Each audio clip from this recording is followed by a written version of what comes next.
ETF index mutual funds నేర్చుకుని stock మార్కెట్లో రాణించాలనుకుంటున్నారా? వెంటనే ఈ నెంబర్కి కాల్ చేయండి.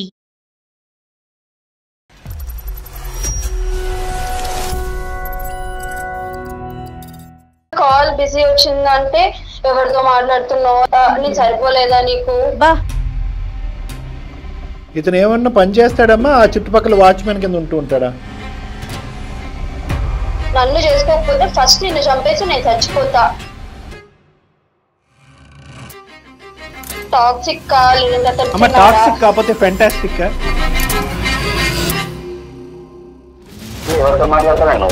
నాకు అమ్మ నాన్న ఉండరా ప్రమోదేవి? ఊరికే అదేనా?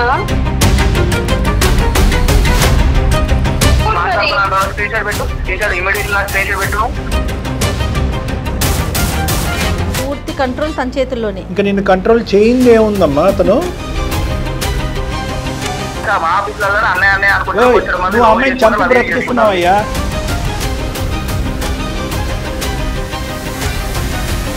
అమ్మాయి బాధలో ఉన్నప్పుడు వేరే తోడు వచ్చి అయ్యో ఏమైందమ్మా ఏమైందని చెప్పేసి కొంచెం దగ్గర తీసుకోగా వాళ్ళిద్దరు లేచిపోయి వాళ్ళు.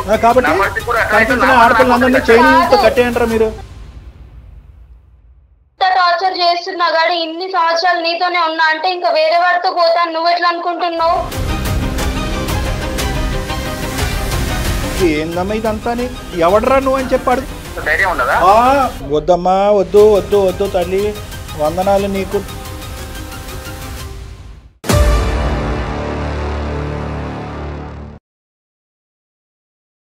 ఈవీసీ హాస్పిటల్ సమర్పించు అందమైన జీవితం కార్యక్రమానికి స్వాగతం.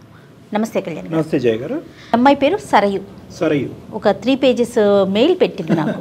ప్రేమించినప్పుడు బాగుంటుంది, ఆ జర్నీ కాస్త ముందుకెళ్ళిన తర్వాత ఒకరి మీద ఒకరికి ఆ లోటుపాట్లు తెలియటం. కొంతమంది పెళ్లి చేసుకుంటారు, కొంతమంది ముందుగానే గ్రహిస్తారు. దాంట్లోంచి బయటికి రావాలా, ముందుకెళ్ళాలా, వెనక్కి వెళ్ళాలా అర్థం కాని సిచ్యువేషన్. సో అలాంటి సందిగ్ధంలో మనకి మెయిల్ చేసిందండి సరయు. సరే, ఒకసారి మాట్లాడదామా? మాట్లాడండి మేడం. తను ఏం పెట్టిందంటే, నా మెయిల్ కనుక చూసే లోపు మరి నేను ఉంటానో ఉండను. అయ్యో, ఆ రేంజ్ లో పెట్టేసరికి నాకు చాలా భయం అనిపించింది. Sure sure will talk madam. Hello, నమస్తే అండి సరయు గారా? అండి, నేను జయా నుండి సుమన్ టీవీ అందమైన జీవితం ప్రోగ్రామ్ నుంచి మాట్లాడుతున్నాను. నాతో పాటు డాక్టర్ కళ్యాణ్ చక్రవర్తి గారు కూడా ఉన్నారు.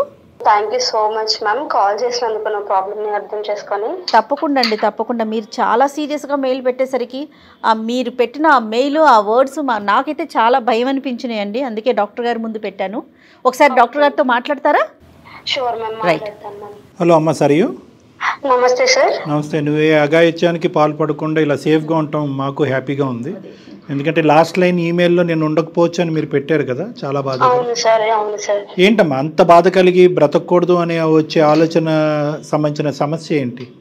అంటే అసలు నా లైఫ్ ఏంటో నాకు అర్థం కాకుండా ఉంది సార్. అసలు నేను ఏం చేస్తున్నాను, అసలు ఏం చెయ్యాలి, అసలు నేను చేస్తున్నది కరెక్టేనా అన్నది నాకు కూడా అర్థం కాకుండా ఉంది సార్. నా లైఫ్ ఎట్టుపోతుందో కూడా అర్థం కావట్లేదు. యా, చెప్పమ్మా, చెప్పు. How can we help you? నా పేరు Sarayu sir, I'm software engineer. నేను 6 years బ్యాక్ బీటెక్ లో ఉన్నప్పుడు ఒక అబ్బాయిని లవ్ చేశాను సార్. అతను నా సూపర్ సీనియర్, తన పేరు ప్రమోద్. అంటే ర్యాగింగ్ చేస్తున్నప్పుడు తను నన్ను ప్రొటెక్ట్ చేశాడనమాట. సో ఆ టైంలో మేము ఫ్రెండ్స్ అయ్యాము. ఫ్రెండ్స్ కాస్త కొన్ని రోజులు అయిన తర్వాత అది లవ్ గా మారింది. సో ఆ టైంలో తను చూపించే కేరింగ్, ఎవ్రీథింగ్ నాకు చాలా బాగా అనిపించేది సార్.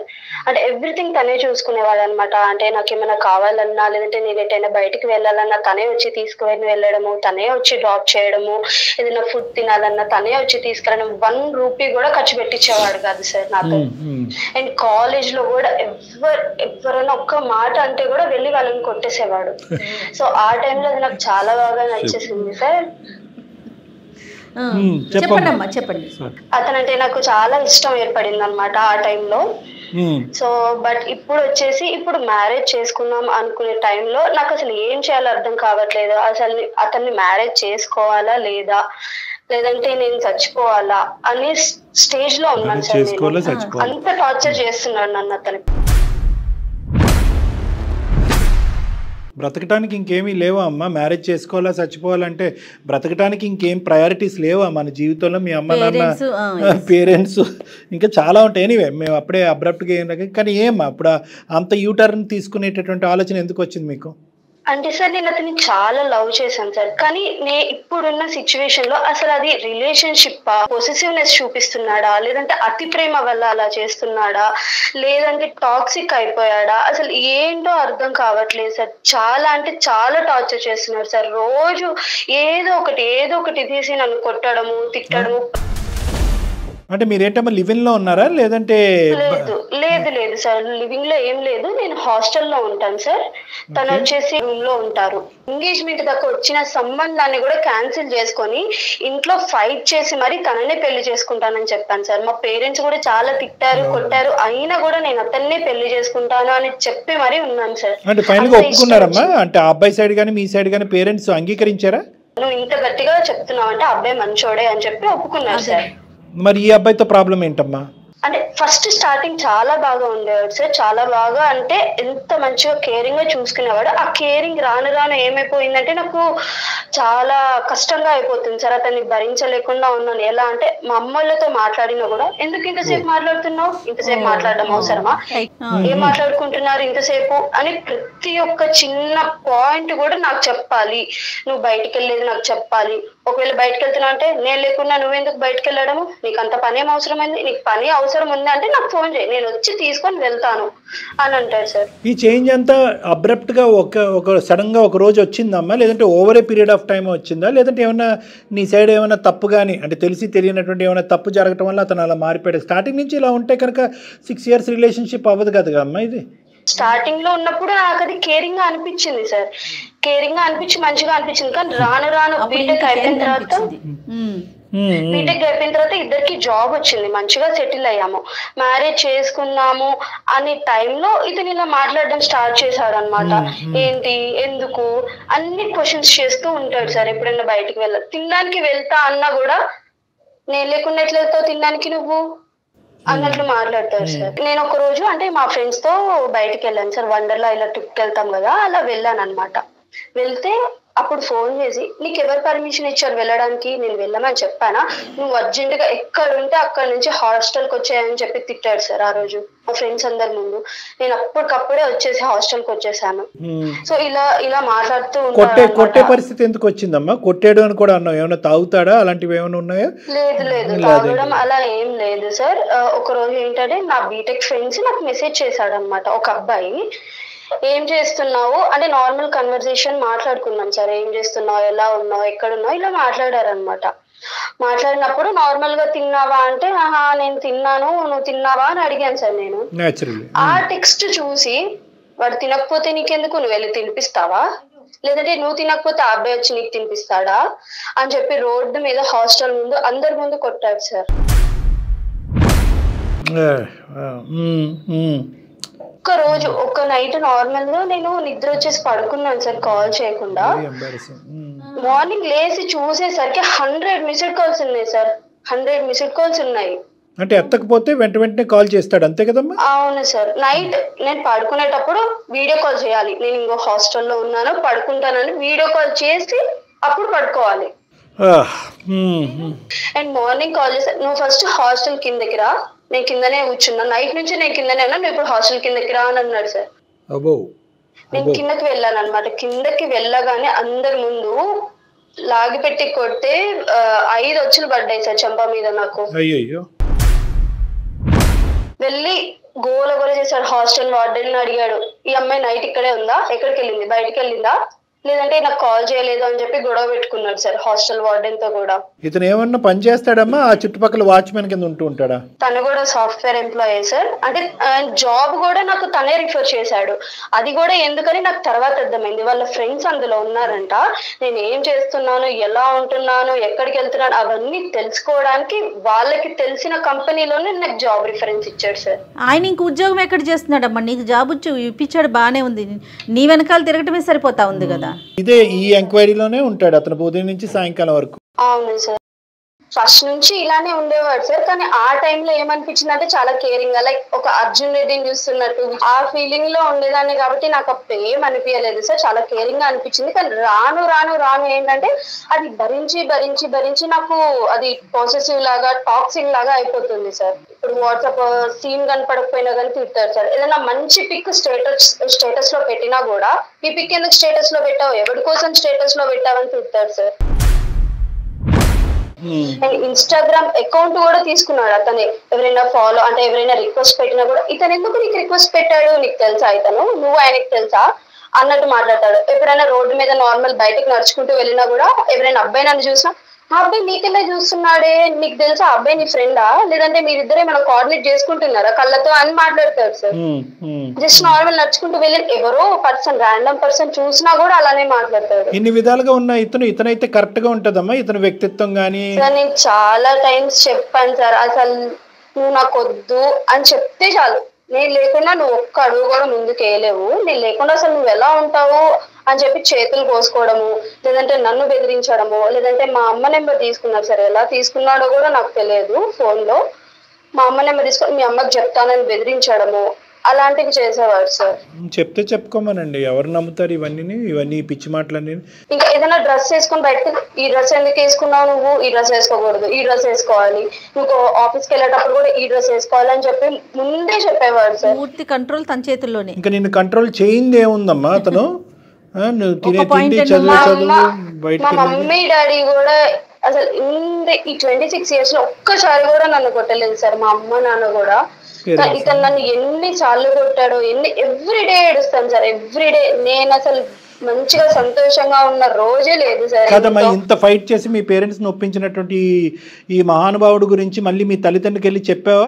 లేదు సార్, చెప్పలేదు సార్. అంటే నేనే అతన్ని చెప్పాను అనమాట, నువ్వు ఇలా ఉంటే నేను నిన్ను పెళ్లి చేసుకోను, ఇలా ఉంటే నేను నీతో ఉండను అని చాలా టైమ్స్ చెప్పాను సార్. నువ్వు చెప్తే గొప్పగా మారిపోయే రకం కాదులేండి అమ్మా. అది కాదు, ఇప్పుడు అతను ఏమనుకుంటున్నాడు, ఇదంతా ప్రేమ అనుకుంటున్నాడా, లేదంటే ఏమంటున్నాడు, ఇంత అక్కర్లేదు నాకని. అంటే మీ ఇద్దరి మధ్యన ఉండే కొన్ని మధుర క్షణాలు ఉంటాయి కదా, ఆ టైంలో ఏమరా బాబు నన్ను ఇలా ఉక్కిరి బిక్కిరి చెప్పి చంపేస్తున్నావు, ఇవన్నీ నాకు అవసరం లేదు, నేను కరెక్ట్గానే ఉంటానని అడిగినప్పుడు నువ్వు ఎందుకు ఇలా ఉంటున్నావు అని అంటే ఏమంటాడు? ఇప్పటికీ చేయడం నీ మీద ప్రేమనే కదా అని ఒక్క డైలాగ్ అంటాడు సార్. మా అమ్మా నాన్నకి ఏం చెప్పాలో అర్థం కావట్లేదు సార్. చచ్చిపోతా అని బెదిరిస్తేనే నేను వెళ్ళి మా అమ్మ నాన్నతో తిట్లు తిని మరీ ఒప్పించుకున్నాను సార్. ఇప్పుడు నేనే చచ్చిపోయే సిచ్యువేషన్ వచ్చాను సార్. నాకు అసలు నా లైఫ్ ఎట్టుపోతుందో అర్థం కావట్లేదు. ఇంకా దేనికన్నా జీవితాలు త్యాగం చేయొచ్చు, కానీ ఇలాంటి వాడి గురించి జీవితాలు త్యాగం చేసే అంత పిచ్చి పని ఇంకోట్లేదు. ఇప్పుడు కూడా కాల్ చేస్తున్నాడు సార్. ఇందాక మీకు బిఫోర్ 10 minutes బిఫోర్ నేను అతనితో కాల్ మాట్లాడాను. ఇప్పుడు కూడా అంటే ట్రూ కాలర్ లో చెక్ చేసినట్లున్నాడు, కాల్స్ మీద కాల్స్ చేస్తూనే ఉన్నాడు సార్. మరి ఇంకా అసలు ఆయన పని ఎప్పుడు చేస్తాడమ్మా? అంటే మేడం ఎప్పుడైనా నాకు కాల్ బిజీ వచ్చిందంటే ఎవరితో మాట్లాడుతున్నావు, ఇంకా చాలా బ్యాడ్ గా మాట్లాడతాడు మ్యామ్. నేను సరిపోలేదా నీకు? అమ్మా ఇప్పుడు ఎందుకు ఇలా చేస్తున్నావు అంటే కనుక చాలా ఊతపదంలాగా వాడేటటువంటి మాట ఏంటంటే నీ జాగ్రత్త, నీ సెక్యూరిటీ గురించే. నువ్వంటే విపరీతమైన నమ్మకం, సమాజం అంటే నమ్మకం లేక నిన్ను కాపాడుకుంటున్నానని ఈ తూతూ మంత్రం కాకమ్మ కబుర్లు చాలా చెప్తూ ఉంటారు. దాని పైపెచ్చి ఏమంటారంటే దీనికి అంతటి ఒక్క పదంతో నిర్వచనం చెప్పంటే ప్రేమ అని చెప్పి చాలా ఈజీగా వాడుతూ ఉంటారు. ఇక్కడ ప్రేమ లేదు, దోమ లేదు, ఏమీ లేదమ్మా. ఇది ప్యూర్ శాడిజం. జాగ్రత్తగా కాపాడటం గురించి అనే దానికి, ఇన్ఫాక్చువేషన్ అనే దానికి, ప్రేమ అనేటటువంటి దానికి, వీటన్నిటికి గీత చాలా సన్నంగా ఉంటుందన్నమాట. వాళ్ళ అవకాశవాదులు అయితే ఏమంటారు అంటే కనుక రకరకాల విధాలుగా వాడేసుకుంటూ ఉంటారు. ఇప్పుడు ఇతను ఉన్నాడు అనుకోండి, ఇతను అవకాశవాది, అనుమానాస్పదమైన ధోరణి అవకాశవాదులు, ఇంకా పచ్చిగా చెప్పాలంటే శాడిస్టు. ఎందుకంటే ఎప్పుడైతే నువ్వు సాఫ్ట్వేర్ ఇంజనీరు, చక్కటి ఇంగ్లీష్ మాట్లాడుతున్నావు, మీ ఆఫీస్లో ఇంటా బయట ఇలాంటి వాతావరణాలని చాలా సందర్భాల్లో సమయాల్లో చూసుంటావు. నీ మనస్సాక్షికి తెలుసు, నీ మనస్సాక్షికి ఇప్పుడు వరకు తెలిసినటువంటి అంశం ఏంటంటే ఈ వ్యక్తి కరెక్ట్ కాదు, ఈ వ్యక్తితో జీవితాంతం నేను ప్రయాణం చేయలేను అన్నటువంటి మాట నీకంటే మాకెలా బాగా తెలుస్తుందమ్మా? నీకు తెలుసు, కానీ నువ్వేంటంటే ఆ విషయం చెప్తాను సార్. నేను నీతో ఉండలేను ప్రమోద్, ఇలా చేస్తే నేను నీతో ట్రావెల్ చేయలేను, నేను పెళ్లి చేసుకోవాలంటే నన్ను చేసుకోకపోతే ఫస్ట్ నిన్ను చంపేసి నేను చచ్చిపోతా అంటాడు సార్. నేను ఆ భయంతోనే ఇప్పుడు వరకు అతనితో ఉన్నాను సార్. లేదంటే నాకు లవ్ కానీ ఇక నేను చచ్చిపోతాను వాళ్ళు చచ్చిపోతాను అనేటటువంటి అంశాలతో ముడిపెడితే నువ్వు చచ్చిపోతావు. నువ్వు ఆల్రెడీ మానసికంగా చనిపోయావు. 6 సంవత్సరాల పాటు నీ జీవితం అంతా వ్యర్థమైంది.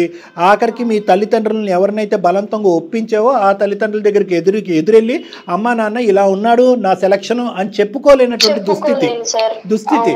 సో కాబట్టి ఇక్కడ ఏంటంటే వాళ్ళు చచ్చిపోతారు వీళ్ళు సూసైడ్ చేసుకోవటాలనే మాటలు కాసేపు పక్కన పెట్టి అసలు ఈ మనిషి బారి నుంచి నేను ఎలా బయటపడాలి అనేది ఆలోచిస్తే కనుక మేము దానికి సహాయపడగలమమ్మా.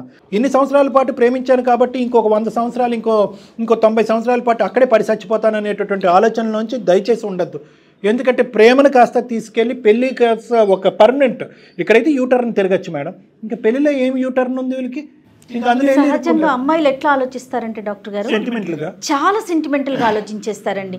అతనితో మేము కనెక్ట్ అయిపోయాము, అతనితో ఉన్నాము, రిలేషన్ కొనసాగుతోంది, ఇప్పుడు అతను చెడ్డోడు అన్నా సరే మనసు యాక్సెప్ట్ చేయదు, సహజంగా ఆలోచిస్తారు. కానీ ఎంత మంచి పాయింట్ చెప్పారండి మేడం. ఇంకొక మంచి పాయింట్ చెప్పనా? యాక్సెప్ట్ చేయరు అనే మీ మాటకి ఇంకొక మాట అడగనా? వాడు వీళ్ళకి ఆల్టర్నేటివ్ థింకింగ్ ఇవ్వడానికి స్పేస్ కూడా ఇవ్వడు. నేను అనుకునే లోపల మధ్యలో ఇప్పుడు కూడా కాల్స్ మీద కాల్స్ చేస్తూ ఉన్నాడు. నాకు భయం అవుతుంది. అతను కాల్ లిఫ్ట్ చేయాలంటే కూడా భయం అవుతుంది. మీరేం డిసైడ్ అయ్యి మాకు మెయిల్ చేశారో చెప్పండి ఒక్కసారి, అతనితో మాట్లాడదాం. అసలు నా లైఫ్ ఏంటో నాకు అర్థం కావట్లేదు మ్యామ్. సో అది అసలు టాక్సిక్ కా లేదంటే అతను పొసెసివ్ లేదంటే అతి ప్రేమ వల్ల అలా చేస్తున్నా.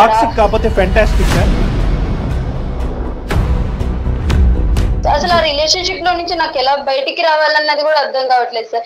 ప్లీజ్ సార్ నన్ను ఎలాగైనా బయటకు తీసుకొని రండి సార్. బయటకు తెచ్చేస్తాం. అందులో 110%. ఎవరైనా అస్త్ర శస్త్రాలు ఉపయోగించేసి మేము తీసుకొస్తాం. పోలీసులు కానీ బందోబస్తు కానీ. చాలా భయం అవుతుంది సార్. ఆడు కొడితే చేతులు వెనక్కి మడత పెడతాం. కానీ నేను చెప్పేది ఒక్క నిమిషం అమ్మ, ఒకే ఒక మాట నేను చెప్తున్నాను. ఇందులోంచి బయటపడాలి అని అనుకుంటే కనుక నీలో ఏమాత్రం గిల్టు ఇప్పుడు కానీ అప్పుడు కానీ ఎప్పుడు కానీ ఉండకూడదు. నేనేదో బాగు చేసుకోవాల్సినటువంటి మనిషిని, అంత గాఢంగా ప్రేమించినటువంటి మనిషిని, ఆ ప్రేమను త్యాగం చేసేసి నేను అనవసరంగా బయటకు వచ్చేసాను గిల్టు నామమాత్రం కూడా నీ మనసులో ఉండకూడదు. ఇది నెంబర్ 1. నా లైఫ్ నాకు కావాలి సార్. నా లైఫ్ నా చేతిలోకి కావాలి. నా లైఫ్ అతనికి నచ్చినట్టు కాదు, నాకు నచ్చినట్టు నేను బ్రతకాలనుకుంటున్నాను. నిజంగా నీ భయాన్ని మేము అర్థం చేసుకోగలమమ్మా. ఎందుకంటే జయ గారు, సమాజంలో ఇప్పుడు మనం ఏదైతే ప్రతిరోజు ఉదయం లెగుస్తూనే అరే ఈ రోజు ఏం వార్త వినిపిస్తుందో అనేటటువంటి సమాజంలో ఎక్కడ కూడా ఎవ్వరు తగ్గట్లేదు. అమ్మాయిలు తగ్గట్లేదు, అబ్బాయిలు తగ్గట్లేదు, భర్తలు తగ్గట్లేదు, భార్యలు తగ్గట్లేదు. ఏకంగా నరుకుడు, కోసుడు, పాతుపెట్టుడే, చిన్న పిల్లలు కూడా తయారయ్యారు. నిజంగా నీ భయం వాస్తవమైనటువంటి భయం అమ్మా. ఈ రోజు ఈ ప్రేమని కట్ చేయటం అనేటటువంటిది ఎంత ఇంపార్టెంటో నీ సేఫ్టీ అనేది కూడా అంతే ఇంపార్టెంట్. కాలేజ్ చేయకపోతే హాస్టల్ కింద వచ్చి రచ్చ చేస్తారు సార్. ఎంత భయపడుతుంది మీరు చెప్తున్నారు, బట్ నా ధ్యాస అంతా ఇటు కాల్ మీద అంటే నాకు షివరింగ్ వస్తుంది సార్. బాడీ అంతా ఒక్క నిమిషం, నాకు మీ సేఫ్టీ కూడా ఇంపార్టెంట్ అమ్మా. ఎందుకంటే కేవలం ప్రేమను తగ్గొట్టడం, నిన్ను అక్కడి నుంచి బయటకు లాగటమే కాదు, తర్వాత అతను నీ మీద ఎటువంటి ప్రయోగం చేస్తాడు, ఏ విధంగా నిన్ను అటాక్ చేస్తాడు అనేటటువంటి భయంతో ఏ విధంగా చేస్తే బాగుంటుంది అనేది నేను జయ మేడం ఆలోచిస్తున్నాం. ఎనీవే ఎలాగా చేస్తున్నాడు కదా, ఒక కాల్ కలపమ్మా, మేము మ్యూట్ లో ఉంటాం. అతను ఎలా నీతో మాట్లాడుతున్నాడో మేము చూస్తాం. కనెక్ట్ అమ్మా. ఎంత భయపడుతుందో చూడండి. హెరాస్మెంట్ మేడం, అసలు ఊరికే వదలకూడదు వాడిని. హలో హలో ప్రమోద్, ఏ రేట్ వెళ్తాను, ఎవరితో మాట్లాడతాను? నాకు అమ్మ నాన్న ఉండరా ప్రమోద్? ఊరికే అదేనా? ఎవరితో మాట్లాడతానా నువ్వు? అమ్మ నాన్నతోనే మాట్లాడుతున్నాను ప్రమోద్. ఇంక ఊరికే వేరే వాళ్ళతోనే మాట్లాడతాను. ఎప్పుడైనా వేరే వాళ్ళతో మాట్లాడాను? నువ్వు చూస్తున్నావా? నీ దగ్గర యాక్సెస్ ఉంది కదా. వేరే వాళ్ళతో నువ్వు మాట్లాడతావు ఇక్కడ, నువ్వు మాట్లాడతావు అని నేను అంటలేదు. ఎవరితో మాట్లాడతావు అడిగినా, వేరే వాళ్ళతో మాట్లాడుతున్నానా వాళ్ళతో మాట్లాడని అడగలేదు కదా. నువ్వెందుకు చెప్తావు అంటే నువ్వు వేరే వాళ్ళతో మాట్లాడాలనుకుంటున్నావా? లేదు, వేరే వాళ్ళతో మాట్లాడితే నేను ఊరుకుంటానా? నువ్వు మాట్లాడాలనుకున్నారా చెప్పు. లేదు ప్రమోద్, నేను మాట్లాడాను ప్రమోద్. నువ్వు వేరే వాళ్ళతో మాట్లాడుతున్నావు అని చెప్పేసి నేను అనుకోవాలని చెప్పేసి నాకు చెప్తాను. ఇందాక 15 నిమిషాల క్రితమే కదా నీకు ఫోన్ చేసి చెప్పాను. అదే కదా మరి. అట్లా కాదు, నేనేమంటాను, ఏం చెప్తాను, వేరే వాళ్ళతో నువ్వు మాట్లాడుతున్నావా నేను అడగలేదు. ఎవరితో మాట్లాడుతున్నావా నేను అడిగినా. చేస్తున్నావు, నేను మాట్లాడట్లేదు. కావాలంటే చూడు వచ్చి. నువ్వు ఫస్ట్ నన్ను పేరు పెట్టి పిలవడం నాకు నచ్చదని నీకు తెలుసు. ఓకే, పేరు పెట్టి పిలుస్తున్నాడు, పక్కన ఎవరు అసలు ఎక్కడున్నా చెప్పు కరెక్ట్ గా. నేను హాస్టల్లోనే ఉన్నాను. నేను ఎక్కడికి వెళ్తాను? నేను ఎక్కడికైనా వెళ్తే నీకు చెప్పే వెళ్తాను కదా. ఇంకా 15 నిమిషాల క్రితం కూడా నువ్వు అదే క్వశ్చన్ చేసావు కదా, నువ్వు వేరే వాళ్ళతో మాట్లాడుతున్నావు. అందుకనే నేను వేరే వాళ్ళతో మాట్లాడట్లేదు, అమ్మా నాన్నతోనే నీకు ఫోన్ కట్ చేసే ముందు కూడా చెప్పా కదా, అమ్మ ఫోన్ చేస్తుంది, మాట్లాడిన తర్వాత ఫోన్ చేస్తా అని చెప్పా కదా. ఇంతలోపై నువ్వు కంటిన్యూగా కాల్స్ మీద ఇంకా అమ్మా నాన్నతో మాట్లాడొద్దా చెప్పు? ప్రతి రోజు ప్రతి 1 minute నీతోనే మాట్లాడుతూ ఉంటా. రోడ్డు మీద పోతానా, ఒక ఏమన్నా అయింది అనుకో, నేను అయిపోయి అందుకే ఏమన్నా అయింది కాబట్టి ఫోన్ చేస్తాను. ఏమో నేను చచ్చిపోయిన వచ్చిన శివం కాడ కూర్చొని చేస్తావా, అయ్యో బతుకున్నావా అని చెప్పేసి ఫోన్ ఎత్తాలి కదా. నువ్వు ఫోన్ ఎత్తి ఎందుకు ఫోన్ చేస్తాను అడగాలి కదా. ఏమైంది మమ్మీతో మాట్లాడుతున్నా అంటే నాకు క్లారిటీ ఉంటది కదా. నువ్వు ఎవరితో మాట్లాడుతున్నావు నాకేం తెలుసు, నేను చూసిందా నిన్ను? చూడు ప్రమోద్, వచ్చి కావాలంటే నీ దగ్గర స్క్రీన్ షాట్ పెట్టు, స్క్రీన్ షాట్ ఇమీడియట్ నాకు స్క్రీన్ షాట్ పెట్టు. పెడతా స్క్రీన్ షాట్, పెడతా ప్రతిసారి పెడతాను కదా నీకు స్క్రీన్ షాట్. ప్రతి ఒక్కటి నీ దగ్గర వాట్సాప్ లాగిన్ ఉంది, నీ దగ్గర ఇన్స్టాగ్రామ్ లాగిన్ ఉంది, నీ దగ్గర కాల్ ఏదో యాప్ ఎక్కించుకున్నావు. నేను ఎవరితో మాట్లాడుతున్నా, ఎంతసేపు మాట్లాడుతున్నా చూడడానికి కూడా యాప్ ఎక్కించుకొని చూస్తూనే ఉన్నావు కదా. ప్రతి ఒక్కరు చూసే నేను చూస్తాను తెలిసి కూడా నువ్వు ఎవరితో మాట్లాడుతున్నావు అని నాకు తెలిస్తే నేను అంత మాత్రం ఆ మాత్రం యాప్ లో చూడు, నేను ఎవరితో మాట్లాడుతున్నాను యాప్ లో చూడు. ఎందుకు చిన్న దానికి ఊరికి ఇట్లా టార్చర్ చేస్తున్నావు, నాకు వద్దు. హలో హలో ఎవరు? ప్రమోదా? అమ్మాయిని చంపేస్తావా? ఆ అమ్మాయి ఎక్కడుందో లొకేషన్ చెప్ప. మేము సుమన్ టీవీ అందమైన జీవితం నుంచి డాక్టర్ కళ్యాణ్ చక్రవర్తి జయ మేడం మాట్లాడుతున్నాము. మేమిద్దరు ఇక్కడే ఉన్నాం. మొత్తం నీ కాన్వర్సేషన్ అంతా కూడా 10 minutes పాటు దారుణంగా విన్నాం. మేము మ్యూట్లో పెట్టి మొత్తం విన్నాం, రికార్డ్ కూడా చేసాం. ప్రతి ఆధారంతో పాటు మేము రెడీగా ఉన్నాం. 6 years పాటు ఈ అమ్మాయి ఎటువంటి ఈ పిచ్చి అమ్మాయి, మళ్ళీ చెప్తున్నా, ఈ పిచ్చి అమ్మాయి ఇప్పటి వరకు నువ్వు నమ్మబలికినటువంటి ప్రేమ అనుకుంటూ నమ్మబలికి ఒక భయంకరమైనటువంటి శాడిజము, ఒక టార్చరు, ఒక సైకోపాత్లో నువ్వు బిహేవ్ చేసావు. మొత్తం అంతా రికార్డ్ చేసుకుని మేము ఎవిడెన్స్లన్నీ ఉన్నాం. 10 నిమిషాలు మేము వినలేకపోయాం. ఈ పిచ్చి అమ్మాయి 6 సంవత్సరాల పాటు ప్రతి నిమిషం ఈ వేదనకు గురవుతుంది. మేము అసలు ఊరుకునేదే లేదు. ఏం కావాలి నీకు? ఆగమ నువ్వు ఆగో. ఒకటి నాకు చెప్పు, ఇది ప్రేమ? ఇది ప్రేమ? అమ్మ నువ్వు చెప్పక్కర్లేదు. అమ్మ నువ్వు మాకు చేసావా, మేము మీకు కాల్ చేసావా అనేటువంటి అసందర్భం. మేము దేనికన్నా మెంటల్గా రెడీగానే ఉన్నాం. ఈ టార్చర్ ఇక్కడితో ఆగాలి, ఈ మనిషిని ఎక్కడ పెట్టాలో అక్కడ పెట్టాలి. ఏమయ్యా ఒక్క నిమిషం నువ్వు దీన్ని ప్రేమ అంటారయ్యా? ఇది ప్రేమ కాదు సార్. ఒక మాట సార్, ఇప్పుడు ఒక మాట, నా భయం ఏది సార్, ఇప్పుడు ఆమె హాస్టల్లో ఉన్నా అని చెప్పింది, మీరు మాట్లాడుతున్నారు. ఇది ఎట్లా పాసిబిలిటీ సార్? ఇప్పుడు అమ్మ నాన్నతో మాట్లాడినా చెప్పిన అమ్మాయి ఇప్పుడు మీతో నాకు ఎట్లా కాన్ఫరెన్స్ పెట్టింది సార్? చెప్పిన అబద్ధమే కదా. ఇప్పుడు ఒక్క మాట విను, ఈ రోజు నువ్వు కావాలి అని అనుకుంటే కనుక అమ్మాయి నిజాలు చెప్తుంది. నువ్వు వద్దు కాబట్టి ఇప్పుడు అబద్ధం ఆడుతుంది అమ్మాయి. అబద్ధం ఆడింది కాబట్టి తగ్గొట్టేసుకుంటారా? అబద్ధం ఆడేసుకుంటే కాబట్టి తగ్గట్టుకుంటే కనుక ఇప్పుడు వరకు అమ్మాయి అన్ని అబద్ధాలే ఆడింది కాబట్టి తగ్గట్టేసుకుని గుడ్ బై చెప్పేసి అమ్మాయిగా వదిలేసాయి. అట్టెట్లా వదిలేసాం సార్? నేను 6 సంవత్సరాల నుంచి ప్రేమించిన అమ్మాయి, ఆమె మీద ఆమెతో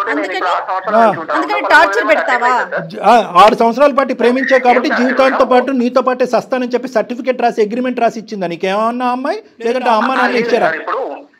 ఇప్పుడు సొసైటీ చూస్తలేమా సార్? రోడ్డు మీద ఎట్లా పోతాలు ఏందో చూస్తలేమా? అందరూ ఎట్లా పోతాలు ఎట్లుంటలేదు ఆఫీసులలో మా ఆఫీసులలో అన్నయ్య అనుకుంటున్నావు. నువ్వు అమ్మాయిని చంపి బ్రతికిస్తున్నావయ్యా, నువ్వు అమ్మాయిని చంపి కాపాడుతున్నావు. ఏది సమాజాన్ని నుంచి కాపాడేస్తున్నాను అనుకున్న నువ్వు ఆల్రెడీ ఆ అమ్మాయిని ఎప్పుడో చంపేశావు. మానసికంగా ఎప్పుడో చంపేసి పిచ్చిదాన్ని చేస్తావు. కాపాడుతున్నాను అనుకున్నావు. అమ్మాయికి నేను లవ్ చేసే అమ్మాయికి నేను మాత్రమే ఉండాలి. ఇప్పుడు నేను రేపు రోజున పెళ్లి చేసుకోబోతున్నా. నేను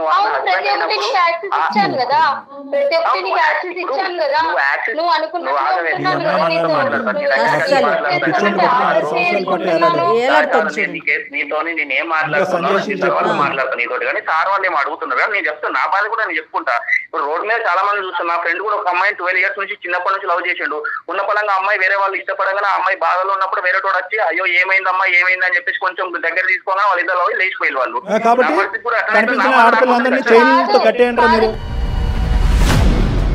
టార్చర్ చేస్తున్నా కానీ ఇన్ని సంవత్సరాలు నీతోనే ఉన్నా అంటే ఇంకా వేరే వాడితో పోతాను నువ్వు ఎట్లా అనుకుంటున్నావు?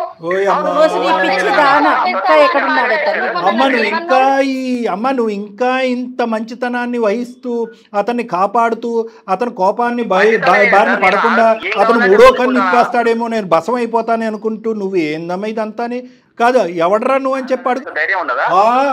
బాబు తమ్ముడు ఆగు. ఇప్పుడు ఇప్పటి వరకు ఆ అమ్మాయి ఒక పిచ్చిదాని లెక్క బతికింది. ఎందుకు బతికింది అంటే కనుక అరే ఒక ఆడపిల్ల 6 సంవత్సరాల పాటు ఒక వ్యక్తితో ప్రయాణం చేసుకున్న తర్వాత ఆ స్థానాన్ని వేరే మగాడికి పంచివ్వకూడదు అనేటటువంటి మంచి ఉద్దేశంతో నీతో పాటు ఈరోజు చచ్చిన ఇదిలో ఉంది ఆ అమ్మాయి. నువ్వు ఏమనుకుంటున్నావు? నువ్వు ఈ రోజు అమ్మాయి రియాక్ట్ అవుతే నువ్వు ఎక్కడుంటావు తెలుసా? ఇప్పుడు ఆమె పాయింట్ ఆఫ్ వ్యూ లోనే మీరు చూస్తున్నారు కానీ నా పాయింట్ ఆఫ్ వ్యూ కూడా చూడాలి కదా. ఏంటి నీ పాయింట్ ఆఫ్ వ్యూ ఏంటి చెప్పు. నీ పాయింట్ ఆఫ్ వ్యూ 6 సంవత్సరాల నుంచి ఆమెతో ఉన్న ప్రతి ఒక్కరు చేసిన ఆమెకి ఏం కావాలంటే ఆమెకు చిన్న నొప్పి కాకుండా ఓపెనింగ్ స్టేట్మెంట్ లో అనగానే అరే భగవంతుడా మళ్ళీ ఇదే మాట వింటున్నాను రా అని అన్నీ చేస్తాడు మేడం నాకంటే. ఇప్పుడు వరకు మీ అమ్మా నాన్న చేయలేదా? నీ మటుకు నువ్వు చేసుకోలేదు 6 సంవత్సరాలు బట్టి ఏంటి అన్నీ చేసేది? రూపాయి కూడా నా జోబులో జాబ్ ఇప్పించిందే నేనే. కాలేజీలో నుంచి ఆమెను ఎవరు చూడకుండా ఏం చేయకుండా రాగింగ్లు గీగులు చేస్తాను అని చెప్పేసి నేను ప్రతి ఒక్కరి దగ్గర ఉండి చూసుకున్నాను. అప్పటి నుంచి నేను చూసుకుంటూ వచ్చిన అమ్మాయిని ఇటు ఎవరితో మాట్లాడదు నాతో తిరుగు నీకు ఏం సంత నేనున్నాక వేరే వాళ్ళతో ఎందుకు సార్ మాట్లాడాలి? నాకు ఒకటి అర్థం కాదు. నేనున్నప్పుడు వేరే వాళ్ళ దగ్గరికి ఎందుకు ప్రపంచం అందరినీ చంపేసి నువ్వు ఒకడే ఉంది కానీ పక్కన వాళ్ళ అమ్మ నాన్ని చంపేసి అందరినీ చంపేసి నువ్వు ఒకడే ఉంది కానీ నీ బ్యాక్గ్రౌండ్ ఏంటో నీ ఆలోచన ఏంటో నువ్వు ఎలా పుట్టి పెరిగావో ఆ అంశాలన్నీ నేను మాట్లాడట్లేదు. కానీ ఈ ప్రేమించడం అంటే కనుక ఒక అమ్మాయిని బంధించడం కాదయ్యా. నాకంటే ఫ్రీడమ్ ఎవరు ఇవ్వలేడు.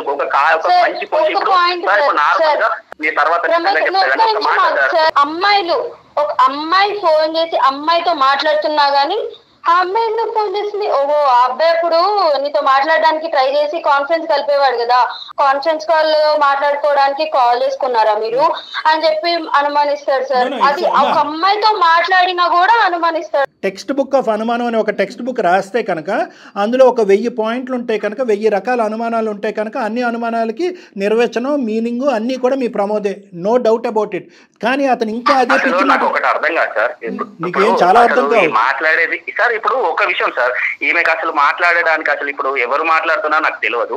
ఇవన్నీ చేయడానికి కారణం ఏంది? ఆమెకు ఆల్రెడీ ఫాస్ట్ లో ఒక ఎక్స్ ఉన్నారు. మరి ఆ ఎక్స్ తోటి మాట్లాడిస్తున్నారా లేకపోతే అమ్మాయికి ఎక్స్ లేడు నీ బ్రెయిన్ లో బుర్రా అమ్మాయి నీకు ఉండయ్యా ఒక్క నిమిషం. ఆ అమ్మాయికి ఎక్స్ వై జెడ్ ఏమీ లేదు. అర్జెంటుగా ఎమర్జెన్సీగా మేము అంబులెన్స్ పంపిస్తాం, నిన్ను ఎక్కడికో తీసుకెళ్ళాలి. నిజంగా చెప్తున్నాను, నువ్వు కూడా నువ్వు మెంటలీ స్ట్రైట్ గా లేవు.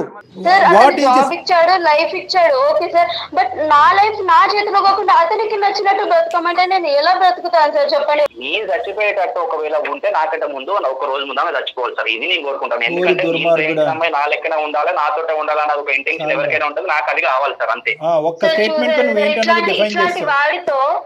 ఇట్లాంటి వాడితో నా లైఫ్ ఎలా పంచుకొని ఉండాలి మీరే చెప్పండి సార్. నువ్వే ఆలోచించుకో. వద్దమ్మా వద్దు వద్దు వద్దు తల్లి, వందనాలు నీకు. పంచుకోటాలు పాలు పంచుకోటాలు ఇక్కడ ఉండవమ్మా. నువ్వు ఫస్ట్ ఆగు, నేను సార్ వాళ్ళతో మాట్లాడినప్పుడు నువ్వు ఆగు కొంచెం, నీతో మాట్లాడతాను కదా నేను కూడా. ఈ రేపే నీ జాబ్ రిజైన్ చేసేస్తాను. అసలు నువ్వు వద్దే వద్దు, నీ టార్చర్ వద్దు, నీ టాక్సిక్ వద్దు, నీ ప్రేమ వద్దు, అసలు నీ కాల్ అసలు నీ ఊసే వద్దు నాకు. రేపు నుంచి నాకు కనిపిస్తే నేను పోలీస్ స్టేషన్ లో కంప్లైంట్ ఇస్తా, లేదంటే షీటింగ్ కి కంప్లైంట్ ఇస్తా. ఇన్ని రోజులు నువ్వు అంటే ఇష్టం కాబట్టి ఉన్నా నీతో, ఇదంతా భరించాను నేను. కానీ నువ్వు ప్రతి చిన్న దానికి నన్ను టార్చర్ చేస్తున్నావు, ప్రతి ఒక్కటి చెక్ చేసుకో.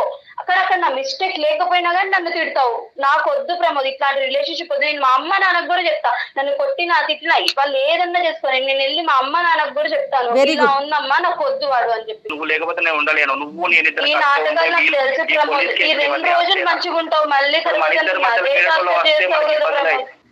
నీతో మాట్లాడవలసినటువంటి అవసరం లేదు. ఆ అమ్మాయికి ఆ ఆలోచన కూడా ఇంకా కంటిన్యూ అవ్వాలనేటటువంటి ఆలోచన ఆవగించేంత కూడా లేదు మా దగ్గరికి. ఒక ఈ కాడి నుంచి ఆ బుద్ధి ముందే ఏడవలసింది. కానీ నువ్వు ఆ పరిధిలోంచి బయటకు వచ్చేసావు. నీ మనస్సాక్షికి తెలుసు నీది ప్రేమ కాదు, నీది ఒక పట్టింపు, ఒక కండిషనల్ లవ్ స్టోరీ అనేది మాకు అర్థమైపోయింది. ఇక్కడ లవ్ లేదు స్టోరీ లేదు అనేది కూడా మాకు అర్థమైపోయింది. ఇది ఒక విధమైనటువంటి శాడిజం అనేది కూడా మాకు అర్థమైంది. ఆ అమ్మాయి కొంచెం అర్థం చేసుకోండి సార్, అట్లా కాదు కదా సార్. సరే ఇప్పుడు ఇంకో చూడు, ఇది ఇంకా మా చేతుల్లో ఉండేటటువంటి అంశం కాదు. సరయు అనేటటువంటి ఆడపిల్ల మా దగ్గరికి ఆల్రెడీ డెసిషన్ తీసుకునే మా దగ్గరికి వచ్చింది. ఎటొచ్చి ఏంటంటే ఒక భయంతో కానీ, ఒక తల్లిదండ్రులు అనేటటువంటి ఒక భక్తితో కానీ, నడిచినటువంటి ప్రేమలో ఏదన్నా ఆవగించేంత మార్పు వస్తుంది అనే ఆలోచనతో ఒక చిన్నపాటి హోప్తో మా దగ్గరికి వచ్చింది. కానీ ఫుల్గా కన్ఫ్యూజన్లో ఉన్నటువంటి అమ్మాయిని కన్ఫ్యూజన్లో నుంచి బయట తీసుకొచ్చి నీతో మాట్లాడేటటువంటి విధంగా మేము చేసాము. ఆ అమ్మాయి ఆల్రెడీ డెసిషన్ తీసేసుకుంది. ఇప్పుడు మళ్ళీ I'm sorry, I love you అనేటటువంటి పదాలను వాడద్దు. ఆ అమ్మాయి దరిదాపుల్లోకి వచ్చేటటువంటి ప్రయత్నం చేయొద్దు. ఆ అమ్మాయికి ఫోన్ చేయటం కానీ, టెక్స్ట్ చేయటం కానీ, వేరే రాయబారాలు చేసేటటువంటి ప్రయత్నం చేయొద్దు.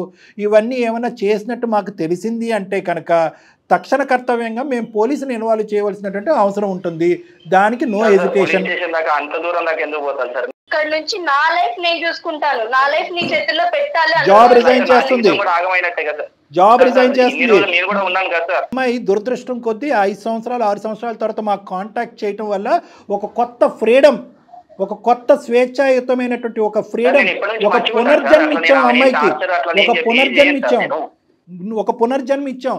లేదంటే ఈ అమ్మాయి పొరపాటును చేసి తెలిసి తెలియని ఒక తప్పుకి నువ్వు నరికి పోగులు పెట్టేటటువంటి వ్యక్తిత్వం ఉన్నవాడితో పునర్జన్మ ఇచ్చాం. ఆ తల్లిదండ్రులకు ఒక కొత్త ఆనందాన్ని ప్రసాదించాం. నేను ఏదైనా అంటే నేను ఈ రోజు నీ సాయంత్రం వచ్చి కలుస్తాను, నీ కావాలంటే నీ కాలు పట్టుకుని మంచిగా ఉంటాయి. మాట్లాడకు. మేము నమ్మటం కాదమ్మా, నువ్వు నమ్ముతున్నా లేదు. నువ్వు ఎవరు అనేటటువంటిది మాకు అర్థమైపోయింది. ఏదో ఫైనల్ టచ్ లాగా సూపర్ ట్యాగ్ లైన్ లాగా ఒక మాట అన్నావు కదా, నేను చనిపోయే ముందు ఒక రోజు ముందు ఆ అమ్మాయి చచ్చిపోవాలన్నది నువ్వెవరు ఆ మాటలోనే మాకు అర్థమైందా? దీన్ని ప్రేమ అనరు, శాడిజం అంటారు. అతను కట్ చేయమ్మా, నీకేం చెప్పాలో చెప్తాను.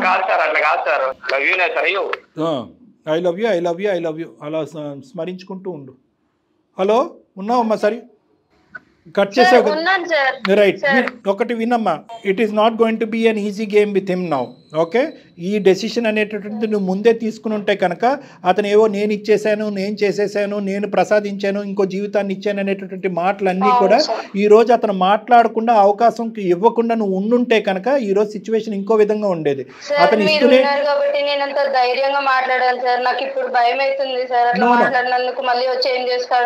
అమ్మ ఎప్పటికైనా ఇది తెగ్గొట్టవలసినటువంటి అంశమే.